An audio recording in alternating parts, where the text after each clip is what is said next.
Good morning, my friends. Welcome to Roger's Reflections on Wednesday, May 5th, in the year 2021.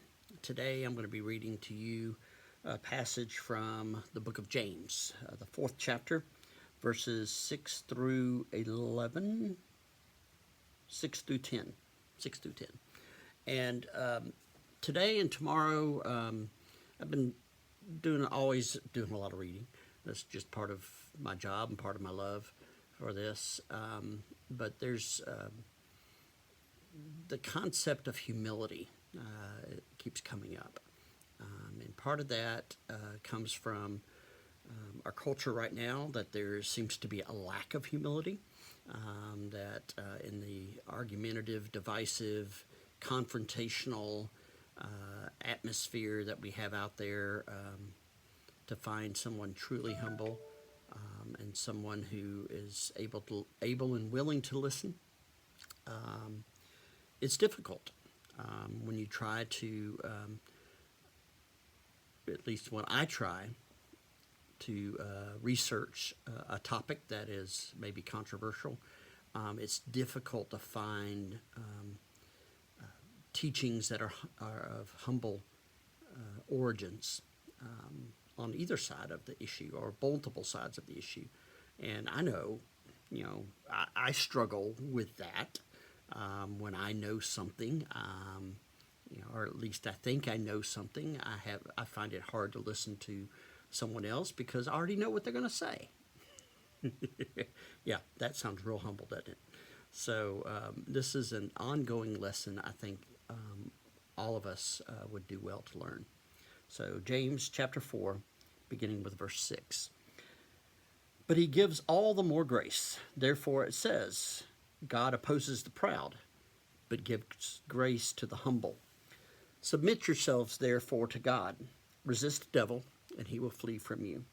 Draw near to God, and he will draw near to you.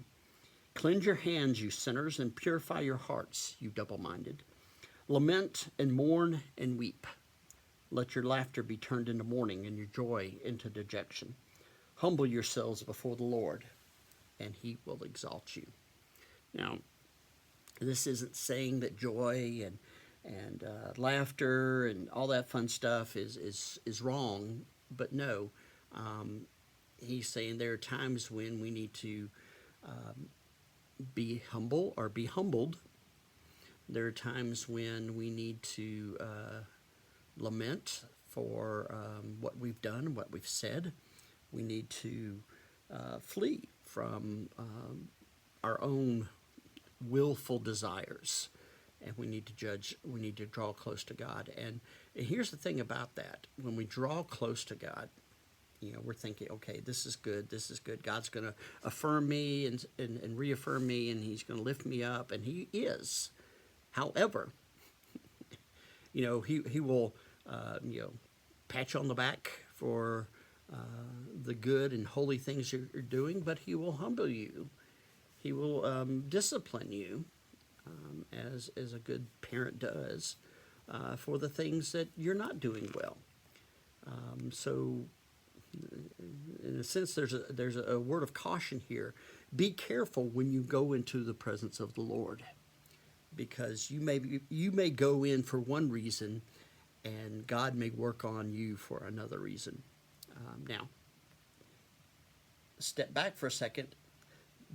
That's a good thing, but oftentimes we are not ready to receive that. So remember, God gives grace to the humble, and he opposes the proud.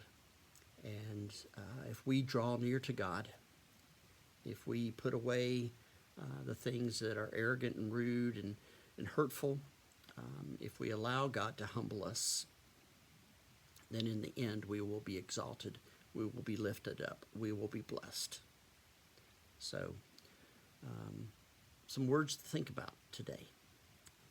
Take care, my friends, and we'll talk to you tomorrow.